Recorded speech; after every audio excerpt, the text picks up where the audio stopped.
Hi, everyone, and welcome to The X, a podcast from inside Silicon Valley about how experience shapes everything from products to businesses to entire industries. I'm Brian McLean, and I'm here with Demetrius Madrigal. Today is the week after Thanksgiving, and we're excited to talk to you about a couple of things today. First, we want to jump in and talk about Black Friday and Cyber Monday, and then we're going to get into a couple other topics. But first off, good morning, Dee. How are you? I'm doing all right. It's nice to get a few days off, kind of, sort of. Thanksgiving is always kind of stressful, to be Yeah. honest. Just all the planning and the cooking and everything else. Oh, absolutely. Yeah. And after Thanksgiving is Black Friday and then Cyber Monday. We're actually recording this before Cyber Monday, but I want to get your take on this. I mean, we've known each other a really long time, and this has always been a really fun time of the year, right? Is that these days where we can kind of pick up not just things for other people, but also things for ourselves.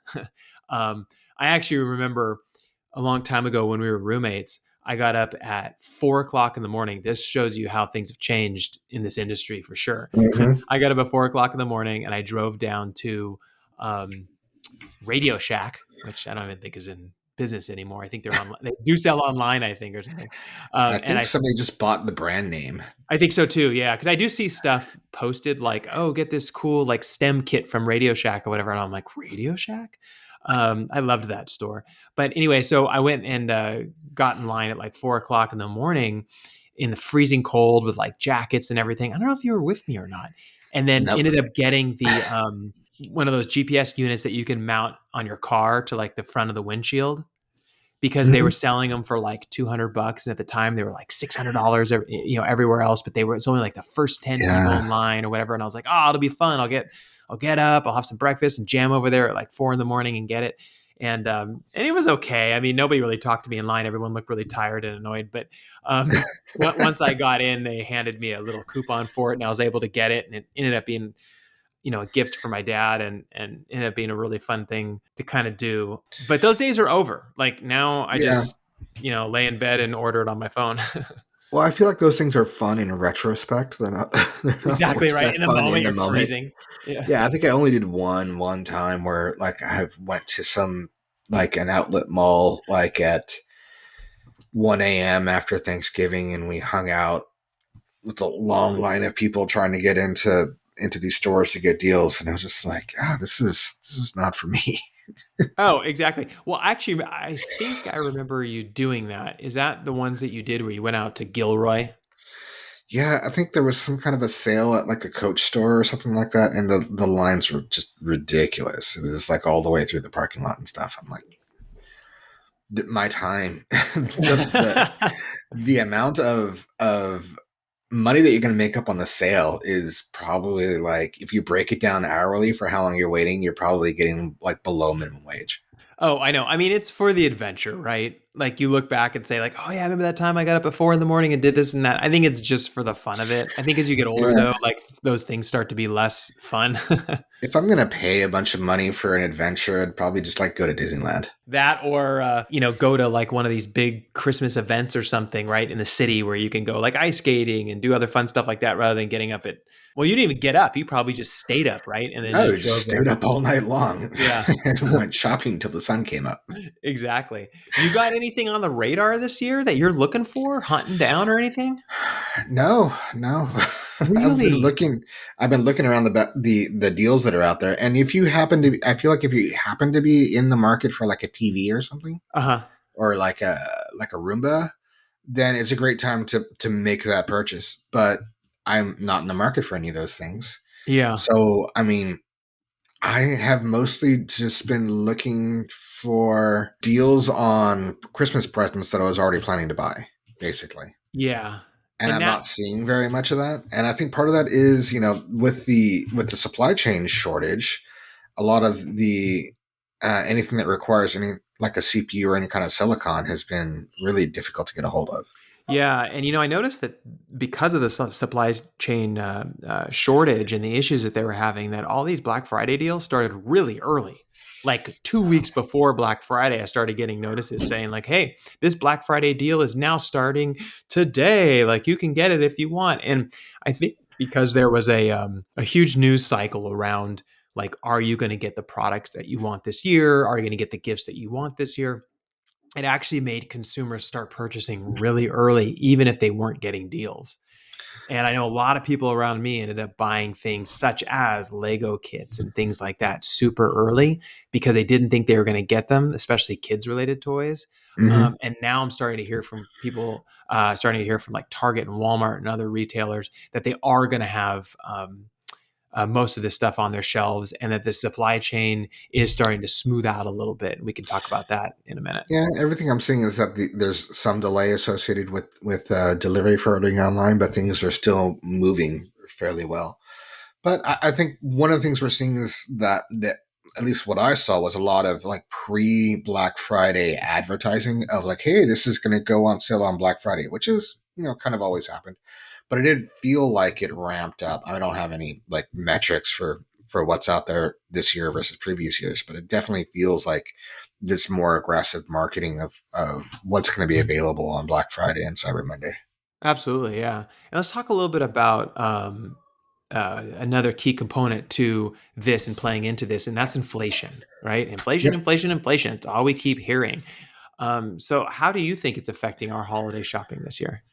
Well, I mean, consumer spending is up.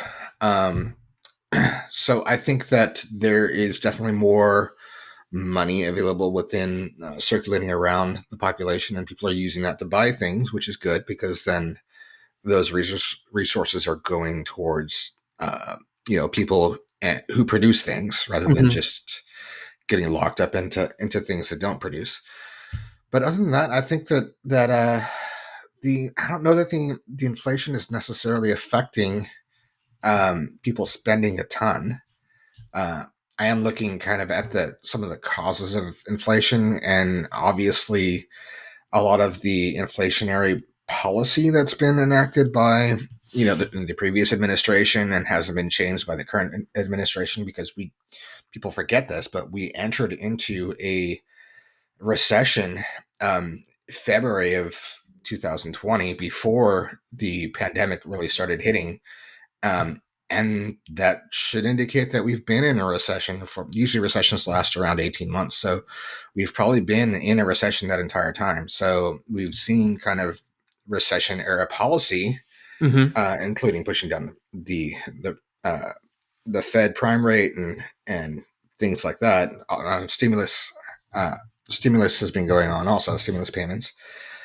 I also wonder if cryptocurrencies becoming actually used as accepted forms of payment are also starting to affect inflation, because typically we think of inflation being a result of the amount of a given currency being Hmm. available in the market, so like the US dollar. But looking into it, like I really need to talk to somebody who's more of an economist about this, but um, looking into it, it's actually defined by the amount of liquid money being available in circulation. Okay.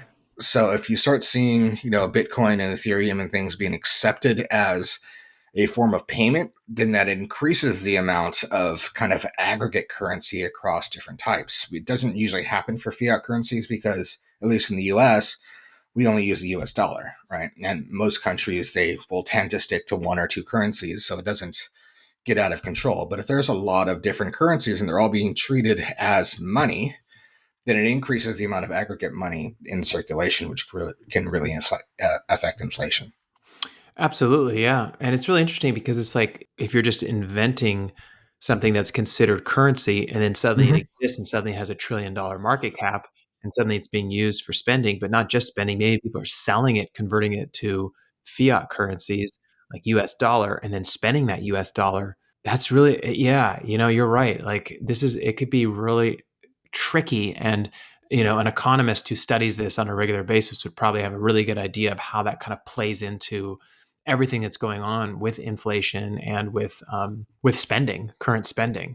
Mm-hmm. I've heard also a lot of reports that because of the stimulus checks being sent out, that spending is probably going to be up this holiday season because people have a little bit more money, so they're more likely to spend. But because of inflation and the fact that the cost of these goods have gone up, maybe they'll buy a little bit more than they would have, but at the same time, likely to probably be a little more conservative on how many gifts or how many items they purchased.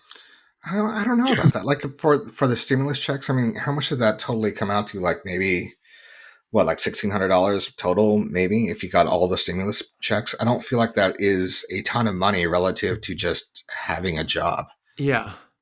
So there was a lot of people out of work or who are furloughed or something like that. So I think this mostly like if you take it across the board, the stimulus amounts that went out are probably less than the lost wages that occurred during that same time frame. So I Yeah. would be surprised. Like I'd love to see some numbers around that, but I would be surprised uh, if the actual stimulus money was really driving inflation. It seems a little bit more to me that potential more likely to me that the kind of runaway investment markets could be doing more because it's pretty easy for somebody who invested in, let's say, Tesla stock or Amazon stock or in a cryptocurrency that then took off Uh-huh. because of how those companies did during the pandemic or how Uh-huh. those assets did during the pandemic, to sell off some portion of that and then have that available for spending.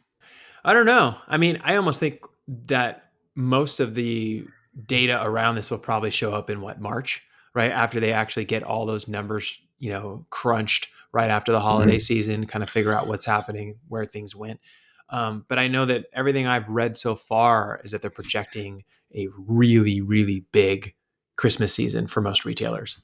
Yeah, So could be pretty good. Also, that ties into the ports too, right? So, we've been talking a little bit on this podcast about the ports in California and how they're all bottled up, bottled, bottleneck. yeah, There's bottled is correct. Yeah, yeah, bottled up. they're all bottled up. Yeah, how about and you could see them. So I was out riding my bike actually near the bay the other day, and I could see a huge line of these cargo ships sitting out and waiting to get into the ports in Oakland.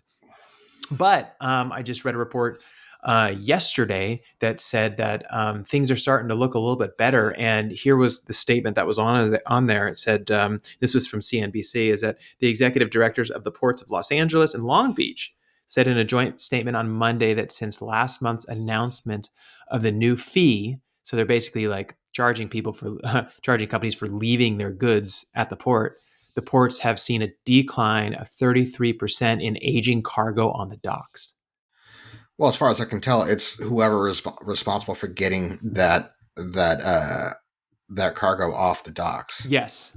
Okay. So we saw things start to move again, which told me that this was kind of a business decision that a lot of these whoever is importing this product has been making, as far as like, well, it's cheaper for me to let it linger on the dock than it is to spend a bit more on dock workers in order to get these things unloaded. And as soon as those fees started to get leveraged, that changed the calculus Mm-hmm. around their cost benefit. So then they started paying more to get dock workers to unload things. Yeah, it's funny how a little incentive will get you moving, right? Yeah, I mean it's that is one of the things to keep in mind, is that a lot of these companies are working within a microcosm of what is best for the company, and that can lead to broader ranging harms on the economy. Because sometimes I think that people get a little short sighted and don't recognize, like, hey, if we conduct a different kind of policy, we could make more money on the long term by having a healthier consumer base. Yeah, I agree with you. Moving on to our next topic, our big UX topic actually of the day is rumors again are swirling of this Apple car. What do you make of this? So, the reason why these rumors keep coming up is because Apple keeps hiring more and more engineers in this segment. And it's hard Mm-hmm. to hide that because they obviously post job recs and it outlines kind of what your job duties are and stuff like that. So, they're seeing an increase there. Also, more of these cars on the road that are testing the technology that Apple Mm-hmm. has for autonomous driving are around the Bay Area. You see them. The one I actually saw one, and I swear it had an Apple sticker on the back, and it probably does. You probably have to basically inform everybody like that it's an autonomous vehicle with a driver in it or whatever. But they started road testing this technology back in 2015 based on the permits that they got for this. But there's multiple sides to this, and I think it really confuses people, and I want to get your opinion on this. So one side of it is that all these big companies, of course, are diving into this huge major market opportunity for the future, which is autonomous driving, right? But there's software, there's hardware, there's actual manufacturing of your own car. There's many different ways that you can cut this, right? And if you look at someone like Amazon, for example, they made huge strategic investments into one or two companies that are creating autonomous vehicles, right? And then you look at someone like Tesla, which is like they own the whole thing, right? They're Hmm. inventing it, they're creating the cars, the technology behind it, the software, everything. If Apple were to get into this space, and it seems like they're heading down this direction, where do you think that they would fit best? I think this is an unusual situation. It's difficult to figure out exactly where this is going to go. I will say before we jump into some of this is that they don't really seem to be trying to hide it that much. No. Uh, they're not confirming anything, but the way to hide this, if you wanted to, is to start like a subsidiary under a different name, kind of like Google did with Waymo. Uh huh. Not that they were trying to hide it; they would just kind of split out the brand. Yeah. But to start a separate, differently branded subsidiary, and then hire people to that subsidiary, so it doesn't look like Apple is hiring engineers. It just takes a little bit more work in order to do it. Same thing with the road testing. The permits are publicly available. You can find them on the DMV website. So Yeah. that is something that anybody who does any kind of looking is going to see. Okay, Apple's working on this. Now, there was an article, I believe, in Bloomberg that stated that Apple's plan was to develop the software and then license it to the car manufacturers, which to me is not necessarily Apple's biggest strength, especially after quite a few examples of software systems like Apple Maps or Siri, maybe a few others who didn't quite operate like at the standard that we see from competitors like Apple Maps. That in Apple Maps case, that might be a bit generous, at least based on initial launch experience a lot of people had. Hmm. I think Apple's biggest strength is their hardware design and manufacturing, like what they are able to do with their MacBooks and their iPhones, and making them look beautiful and making kind of the hardware tolerances to a point that it's like a fine art. Hmm. So I think one of the things that they would do best is creating a beautiful car. Yeah. But as I pointed out before, Apple's not doesn't really do moving parts, right? They do electronics. So them getting into, all right, well, now we have to put together, I assume, an electric motor in order to drive a drive chain in order to get wheels to go. Not to mention, HVAC systems and filtration systems and all the other things that go into it. That seems like it's not really, that requires like a whole new level of design and manufacturing in order to get there. So I Yeah. don't know. That seems a bit like a big, big change for them. And for them to be kind of where they are, where it sounds like, at least from the rumors, they're kind of on again, off again, while their competitors are very, very much on again. Hmm. I don't know where that puts them from a competitive standpoint relative to other companies that are out there. It doesn't seem like it sets them up to succeed.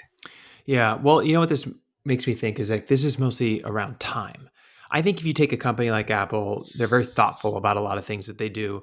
If you just give them the time, if you're like, oh, okay, you can have a car ready in 10 years, I think at Mm-hmm. some point they can completely ramp up and have a beautiful functional car in 10 years. The Sure. issue is everyone's moving at lightning speed. Tesla, everybody. 10 years from now is, oh my God, it's going to be so different in 10 years from a tech standpoint than it is right now. So everyone's pushing for 5 years or less, Mm-hmm. 3 years, right? Like, oh, 2025, the big year where all these cars are going to be on the road. And so there's a lot of pressure there to kind of do that. I would say that if they have unlimited amount of time, I think they would create an amazing vehicle. And I think they can do a great job at it in time.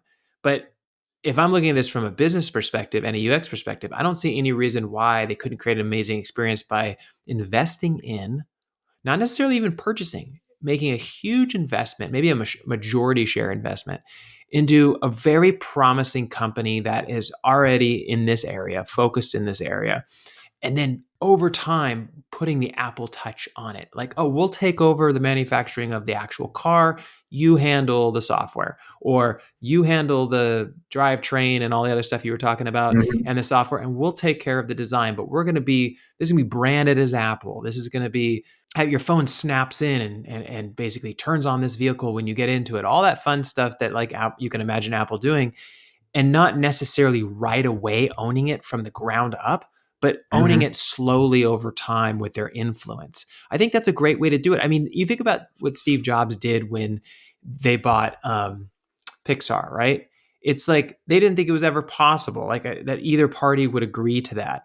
And then suddenly they did. And then suddenly amazing things did happen over time. So I'm not going to put it out in there in the world that only Apple would be able to create this from the ground up and they have to own everything themselves. I think there could be some middle ground there, and Apple could be like Mhm. deeply involved in it.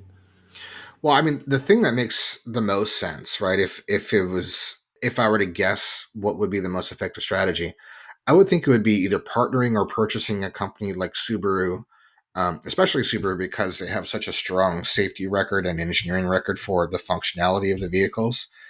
All their cars have all-wheel drive, all those kinds of things, and then that division or partnership, Subaru would handle the drivetrain, the safety systems, the chassis, the transmission to the extent that transmissions exist on electric vehicles, all those the suspension, all those kinds of things, and then Apple would handle kind of the consumer facing parts like the body panels, the interior, the interfaces, those kinds of things, so that they don't have to spend.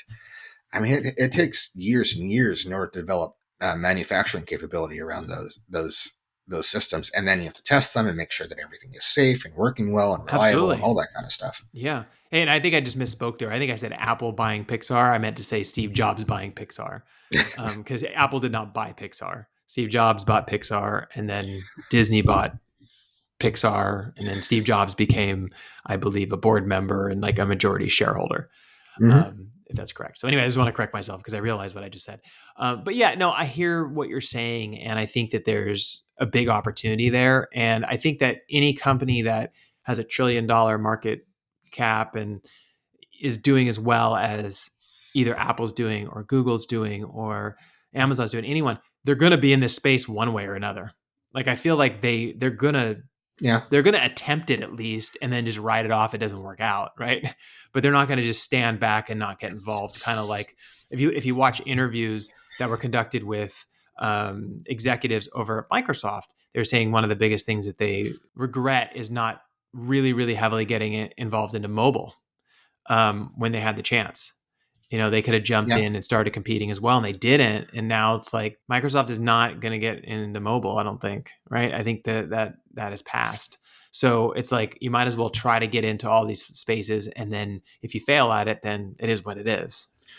yeah. And I don't know. There's a lot of options. I think for Apple, I think that them talking about doing kind of the software systems makes sense, but I mean, there's a lot of ground to make up with other software system manufacturers out there, and also with that, there is a question of when you're going to B2B for auto manufacturers, Mm-hmm.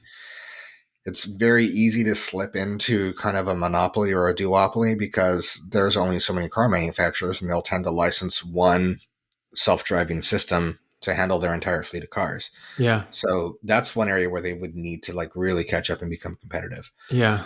But they could also be kind of a design studio where like that partnership that we mentioned where somebody else handles all the nuts and bolts and they handle basically skinning the car and the experience, and then Mm-hmm. it's designed by Apple, or the Apple car by a Volkswagen or whatnot, right? So it is or powered by Volkswagen or something like that. Mm-hmm. There's a lot of options out there. It's just kind of difficult to see exactly where they're going to go because I don't feel like Apple's done that very often. It's not really their MO. Yeah. I want to do something really fun for a second here. And I know this is not real. We're just kind of making a little fun prediction here, but I'm really curious if I snap my fingers and it's 2025 and you're kind of looking at 2025 and you're going to make a prediction today of who is the leader in the autonomous vehicle space, who do you think you would say is the leader? Google and Waymo. Google and Waymo. And why is that? Well, I think that the fact that they've been working on their system for longer than anybody else. I feel like Google is probably, of the different competitors, they're probably the best at back end software. Uh-huh. And I also think their business model of like developing this and licensing it to everybody is going to get that into the hands of all the Toyotas and Fords and GMs of the world, who actually produce and put a lot more vehicles on the road than a company like Tesla. Yeah, they're actually trying to all those companies like Ford and GM and everyone. They're trying to really go at it alone. If you look at it, Yeah. right? And I don't know if that's a good idea to be an auto No, it's a really, manufacturer and really try bad to go idea. in. Because Google, I think Google started this when they were doing the X Prize stuff back in 2004. So Yeah, that they was did. 17 years ago. Yeah, and we've known people from the X Prize who went to Google and were Yeah. working with Google on the vehicles, and that was like 10 years ago. The other thing I think is the advantage for Google getting out there and putting their software system in a lot of different cars is that as they collect data Uh-huh. from their systems being on the road, they can continue to improve their algorithms and make Oh, their self driving AI better. it's gonna get great. I Yeah. think people don't fully understand that when you're collecting that much data on a regular basis, especially when it becomes more of like a mass market thing, it's Hmm. going to get better and better and better and better Yeah. to the point where like crashes, all those things are going to be reduced by so much. Yeah. Like Well, it's going to you be pretty also, amazing. especially if these systems have methods built in to communicate with each other. Yep. So if Waymo enabled cars, like let's say that Waymo is in all the Toyotas and GMs and Fords, right? And any of those vehicles near each other can actually have less separation because they can communicate with each other about what's going on. Hmm. Then those vehicles will have an advantage in traffic relative to a standalone systems like a Tesla or an Apple car that can't communicate with the others. And they're going to be kind of like, they could potentially be relative to other, like Waymo enabled cars, be like the slow cars on the road. Yeah. I don't know. It's going to be, I think there's going to be a major twist that we can't see. I don't know. I have a feeling like one of these big companies will partner with another big company and it'll become the most massive automobile company in the world or something. I just have that gut feeling that something is on the horizon. But I definitely look at the companies that are gathering the data like Tesla and Waymo, and I go, oh, that data is going to be so valuable. I mean, it's going to be more Hmm. valuable than the cars themselves, right? Like Yeah. it's going to be used for so much more than just making sure the car can make it from point A to point B, but like you said, preventing cars from hitting each other, all these different things, even looking at patterns of where everyone's Hmm. going and how that will change routes for, trucking and just so much. Oh It's yeah. going to be crazy. The impact on shipping logistics can't be understated. The amount by which product will be able to get from point A to point B faster and safer and more efficient than ever before is it can really lift the capacity of the system Mhm. and generate economic growth. Absolutely. Well, hey, let's switch over to our last and final topic for today, one that you had been doing some research on, and I had a couple questions for you about it since you were digging into it. Is Tidal is now offering a free tier, something they did not do before, but are kind of following in line with everybody else from Spotify to Apple Music to Amazon Music. Yeah, so this was announced pretty recently. Basically, Tidal, which has always been kind of like, hey, this is where people who are serious about music go to get hi-fi audio. They recently announced that they're adding a free tier for music, so that's being released at kind of a normal streaming quality, something that you would get from a Spotify or somebody else at 160 kilobits per second, which is just fine for the vast majority of listening. They're also reducing some of the cost on some of their hi-fi tiers. I think that you get and then something above 160 kilobits per second, maybe like 320 or something. So you're getting better music for like $10 a month. The free tier is ad supported. The immediate reaction to this is that it looks like it's aimed squarely at expanding their user base and competing more directly with Spotify's and Amazon Music, Apple Music, Pandora, and all those other streamers that are out there by getting more users on board. Yes. Yes, and that makes to me this makes total sense. I was like, I'm really surprised they didn't do this before, right? Like this is how you get Yeah. people interested. You get them trying it out. You get feedback. Like it's just a great way of getting a large number of users on the platform, giving it a shot. You know? Well, it's also, I feel like hi-fi itself was their how they differentiated. This was why to go to Tidal instead of going to Spotify. And part of that was because Spotify had more music available, like their library was bigger. But Tidal's library has grown quite a bit over the years and is now probably around the same size. There's a challenge with hi-fi because it is niche. The market is small, which makes it potentially a luxury product that you can get a higher margin on it. But Mm-hmm. they're also very demanding, and a lot of them are hobbyists also who have no problem with setting up a Rune endpoint and doing all the configuration around that because doing so is fun for them. They're tinkering in the space. Yeah. Rune, Roon, if you're not familiar, is like a hi-fi oriented kind of music hosting service. So you can set up like a Rune library and access libraries from that, and then receive that on your devices with any kind of Rune endpoint that will play it back in the lossless format using FLAC, I believe. But for Tidal, I think one of the things that has come up recently, kind of touching on the fact that it's a demanding market, Mm-hmm. is that there's been some controversy around a partner of theirs called MQA, and they Okay. provide the audio codec, which is a proprietary audio codec that they claim is as good or better than lossless codecs. And they've kind of been accused of some deceptive marketing practices because they have claimed that their proprietary folding and unfolding process, which kind of sounds snake oily on the face of it, was essentially lossless. And somebody went out and uploaded his own tracks, his own Mm-hmm. songs that he recorded, and then tested them using the an actual like I think like a Gross or other form of like measurement software, comparing it to the files that he uploaded, and found that it had been altered, so it was lossy and there was noise introduced and things like that, which for the most part is not in itself going to cause a big problem because a lot of this what was in there is things that are inaudible to the human ear. But MQA, the company, responded with not well. They kind of denied it, and they said that the person was faulty in their methods and all these other kinds of things. And everybody has kind of basically said, well, then release some data for testing so we at least know what we're getting. Mm-hmm. And they've been very, very close mouthed about it. So I think a lot of the hi-fi community has kind of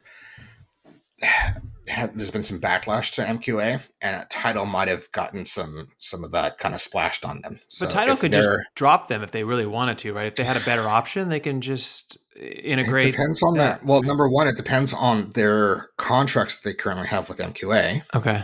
They might have some sunk cost associated with it, Mm-hmm. and for them to switch out, they need an alternative. So they need to line that up too. But even if they do, Tidal and MQA are so intrinsically linked from a brand perspective within that market that even if they do, it still might take time for them to kind of recover from it. I don't know the numbers, but if the audiophile community is now saying like, "Don't get Tidal, do something else," if the audiophile community is now kind of saying, "Don't get Tidal, get something else," because of this MQA stink, Uh-huh. then Tidal might be looking at decreased revenues from that market, and now they could be looking at going more mainstream in order to counter it. Yeah, that's a possibility for sure. I mean, this is really interesting. I was looking at it. So it says right on here, I was looking at it, Tidal Hi-Fi Plus is Tidal's most premium service at $20 a month, with include the Dolby Atmos, Sony Mm-hmm. 360 audio, and MQA recordings. So it Yeah. sounds like they have a couple options that are in there. So I wonder if they did end up having to change or drop MQA, if it really would make that much of a difference. But something else though that I was looking at here too, which is, as you know, Twitter CEO Jack Dorsey acquired a majority ownership stake in the company. Mm-hmm. So $297 million deal to do this, and it keeps making me. A lot of people kept saying like, well, why would he do this? Why would he invest, into this company? and want to be part of it. And I really think what this comes down to, especially when you're talking about like high quality audio, is maybe the idea of NFTs. Do you think that maybe what they're looking at here is possibly adding in a component where you can buy actual unique tokens associated with ownership of pieces of audio? And this is the place to do it because they have the hi-fi capability and the market? I think it very well could. I think that owning like NFTs of the masters for Yeah. audio recordings is kind of an ideal implementation for NFTs, right? Yeah. So a lot of the hype around NFTs are like, hey, I'm gonna plaster a sticker on a meme and then throw it up onto OpenSea as an NFT, and I think that's just hype reaction. But if you're looking at establishing a record of ownership for audio recorded masters, right? If you think about how the Beatles masters sold in the 80s and how Michael Jackson got involved in all that kind of controversy. Yep. Something like NFTs for somebody's original master recordings of a song could have a lot of value. So there's a lot of independent artists out there nowadays because you can create a chart topping song with nothing more than a laptop in a hotel room these days. Yeah. Yeah. So for them to offer like, oh hey, we are providing our own recording software system, it's going to compete with something like Pro Tools or something, and it's going to have an NFT minting interface in there, so that as you create your songs, you can NFT the original master. Then that could be a real play there, especially if it's something where you can then auction off the NFT master later, or just make sure that you're a record company or a producer or somebody else can't claim that their copy is a master. I think that this space is so exciting. I think the idea of potential tokens associated with masters and owning them and like being an individual artist and let's say uploading your master and then putting a cost on it and maybe having only one token issued, you can offer multiples or whatever it is and say like, oh, I'll sell this for $500,000. Or you can just listen to my music for free. But the Mm-hmm. ability to like purchase that master puts the power back into the artist, because if a record label wants to own your master and promote your music and everything, you can simply say, yeah, you can buy it. The token's right there and it's available. And this is how much it'll cost. And here's what comes with it. Mm-hmm. Right. It's a very interesting unfolding of this market. And I think it was really smart, actually, of Jack Dorsey to get involved and say, hey, because Yeah. he's a huge Bitcoin proponent and all that stuff, is that to get into NFTs, this is a really great space to be part of. Yeah. I mean, even aside from the opportunity to sell it, and it makes total sense if you're recording songs to create an NFT around the master. That way, nobody can ever sue you and say, like, oh, hey, that's not the real master. I have the real master, Yeah, it's which true. happens, right? People do that all the time. And to pay $80 in order to avoid that, so that if some record label comes and says, like, no, we own the masters, Mm-hmm. to be able to go to court and say, hey, here is a certificate, a digital certificate that can't be counterfeited, that shows that I am the owner of this master. That is a no brainer. Absolutely. Well, hey, Dee, this is really fun. This is really interesting. It was a little bit of a lighter week, not as many big topics, big things going on, which kind of happens anyways during the holiday season. People tend to tech companies tend to have code freezes, not as much stuff going on, more refinement, but still super interesting. So I want to thank everyone so much for taking the time to listen today. We really appreciate it. We'll be posting the links to many of the sources that we referenced on Twitter, so you can find us and follow us at the X Podcast One. That's the X Podcast #1. If you liked this podcast and found it interesting or informative, it helps us a great deal if you subscribe or leave a review on whatever platform you use. Thank you all, and we will see you next week.